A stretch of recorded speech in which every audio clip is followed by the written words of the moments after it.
Hey, this is Mohammad Shoaib. Today we will discuss past simple tense.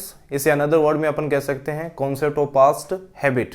जिन हिंदी वाक्यों के अंत में ता था, ती थी, तेथे आए, ये एक ट्रांसलेटिव मोड है। आई विल सजेस्ट यू आप इन चार वर्ड को याद रखिए कि जिन हिंदी के वाक्यों के अंत में आ, ई, ए या मिले वहाँ पर आप इस कॉन्सेप्ट को यूज़ कीजिए। एक एक एग्जाम्पल, जैसे आपने बोला कि मैंने आपके भाई को देखा, वह जयपुर गई, वे हमसे मिलने आए और मैंने अभी खाना खाया। ऐसे सारे सेंटेंसेस आप पास्ट सिंपल टेंस की सहायता से बोलेंगे। लेकिन आपको एक इंपॉर्टेंट बात ये याद रखनी है कि आप इसके पॉजिटिव सेंटेंस में मेन वर्ब की सेकंड फॉर्म का यूज़ करेंगे। जैसे यदि आप टेल बोलते हैं तो सेकंड फॉर्म क्या आएगी? टोल्ड। यदि आपने गो बोला है तो सेकंड फॉर्म वेंट आएगी। राइट की सेकंड फॉर्म रोट होती है। टीच की सेकंड फॉर्म टॉट होती है। सो आपको मेन वर्ब की सेकंड फॉर्म को याद करना है। हम कॉन्सेप्ट देखते हैं। जैसे जिन हिंदी वाक्यों के अंत में ता था, ती थी, ते थे आए, आपको मैं सजेस्ट करूंगा केवल आप इसे याद रखिए, क्योंकि अगर आप इसे याद रख लेते हैं तो ऊपर वाला ऑटोमेटिक याद रह जाएगा। पॉजिटिव सेंटेंस में V2 लगाएंगे। नेगेटिव बनाते वक्त आप ध्यान देना इस पे कि आप वर्ब की सेकंड फॉर्म डिड नॉट का यूज करेंगे। ये एक हेल्पिंग वर्ब है।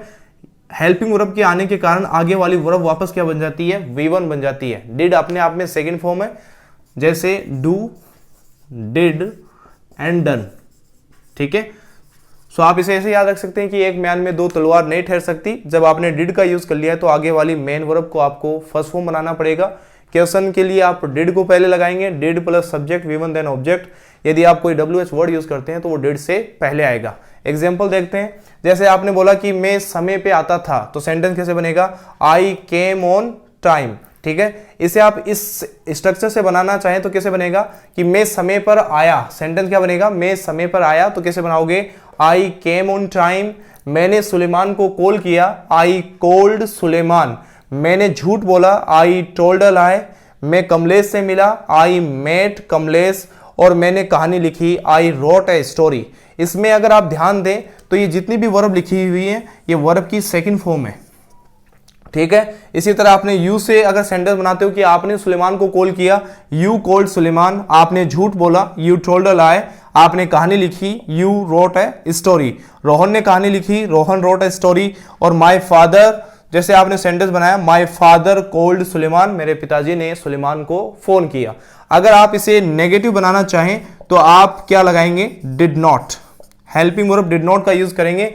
लेकिन आपको मैंने एक चीज बताई है कि जब आप डिड नॉट का यूज कर लेते हैं तो आगे वाली जो वर्ब है वो वापस क्या बन जाएगी? फर्स्ट फॉर्म बन जाएगी। सो हमें पता है, जैसे केम की फर्स्ट फॉर्म होती है कम, कॉल्ड की फर्स्ट फॉर्म होगी कॉल, एंड टोल्ड की टेल, मेट की मीट, एंड दी रोट की क्या बनेगी? राइट बनेगी। देखिए सेंटेंस कैसे बनेगा। जैसे आपने बोला कि मैं समय पे नहीं आया, I did not come on time. ठीक है, मैंने सुलेमान को फोन नहीं किया, I did not call Suleman. मैंने झूठ नहीं बोला, I did not tell a लाई।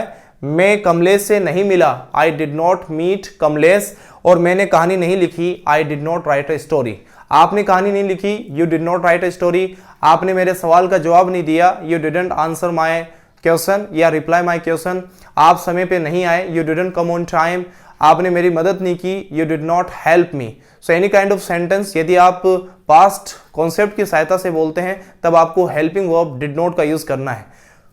यदि आप इसका इंट्रोगेटिव बनाते हैं, मीन्स यदि आप सवाल पूछते हैं, तब आप हेल्पिंग वर्ब जो आपने बीच में लगाई उसे हटाएंगे और उससे पहले सब्जेक्ट से पहले आप क्या लगाएंगे? डिड लगाएंगे। जैसे मैंने आपसे पूछा क्या आपने मुझे फोन किया, तो कैसे बनेगा? Did you call me. ठीक है, क्या आपने सुलेमान को फोन किया? Did you call Suleman. क्या आप समय पे आए? Did you come on time. क्या आपने झूठ बोला? Did you tell a lie. क्या आप कमलेश से मिले? Did you meet Kamlesh. और क्या आपने कहानी लिखी? Did you write a story.